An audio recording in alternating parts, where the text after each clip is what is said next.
Hello दोस्तों, नमस्कार। कैसे हो आप सभी। जैसे कि आप सभी को पता है HSSC CET का दोस्तों फाइनल एग्ज़ाम आपका हो चुके हैं और आपने आंसर की भी चेक कर ली होगी। आंसर की आने के बाद में जो आपके फर्स्ट सेकंड थर्ड और फोर्थ वाले के मन में संशय बनी हुई है कि भाई हमारा एग्ज़ाम जो था वो हार्ड था। खासकर ये दोनों शिफ्ट जो हैं इनके मन में ज़्यादा संशय है कि हमारा शिफ्ट जो है ज़्यादा हार्ड थी। देखिए दोस्तों, आप बुरा ना माने तो मैं आपको एक बात बताना चाहता हूँ कि जो हमारी शिफ्ट होती है, जैसे कि हम जो भी शिफ्ट में हम एग्ज़ाम देते हैं, हम सबको वो अपनी हार्ड ही लगती है।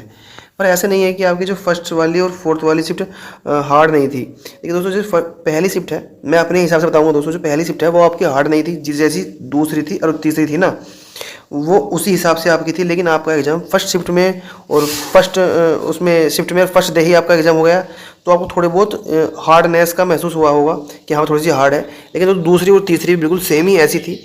मेरे हिसाब से जो चौथी शिफ्ट थी वो थोड़ी सी हार्ड थी। सबसे ज़्यादा जो शिफ्ट थी वो थोड़ी सी हार्ड थी। और भाई दोस्तों, जिसकी हार्ड थी या इजी थी, ये मतलब ये नहीं है कि इस बात पर बहस करने का कोई मतलब ही नहीं है कि मेरी हार्ड थी या इजी थी।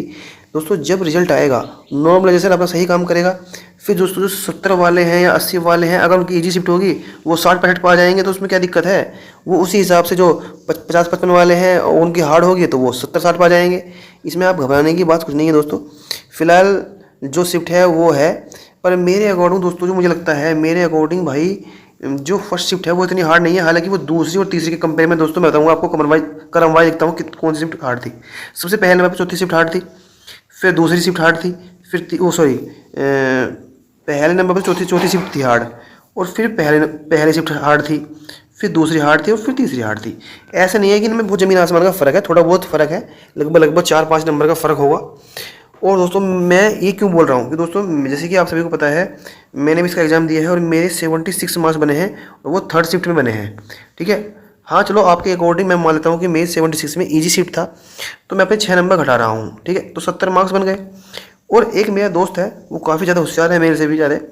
ठीक है, उसके फर्स्ट शिफ्ट में 70 बन रहे हैं, यानी और कई दोस्त बने हुए हैं मेरे, उनके मैंने मार्क्स देखे, उनके 70 प्लस हैं।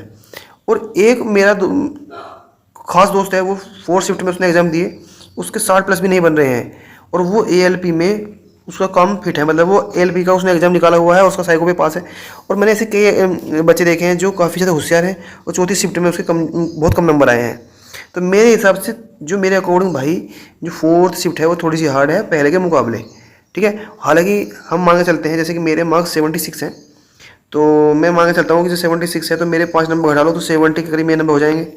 ठीक है। और जो फर्स्ट शिफ्ट में है, मान के चलो अगर आपके 60 नंबर आ रहे हैं तो आप 65 कर सकते, मान के चल सकते हो कि इसके अराउंड आपके नंबर बन सकते हैं।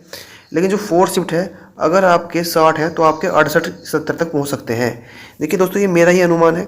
अगर आपको लगता है कि अनुमान सही भी हो सकता है तो कृपया करके कमेंट बताएं दोस्तों। ठीक है। और इस बात पर ना विचार विमर्श करके अपने आगे की तैयारी करें, मेंस की तैयारी करें दोस्तों, जिसके अच्छे नंबर बन रहे हैं। अगर दोस्तों आपके लगभग 65 प्लस नंबर बन रहे हैं तो अपने किसी एग्ज़ाम की तैयारी करते रहें। जो होना होगा वो तो रिजल्ट में पता लग जाएगा और स्कोर कोड आपके सामने आ जाएगा। ठीक है। इस बात को मुद्दा ना बनाया ज़्यादा बड़ा। ठीक है दोस्तों, धन्यवाद।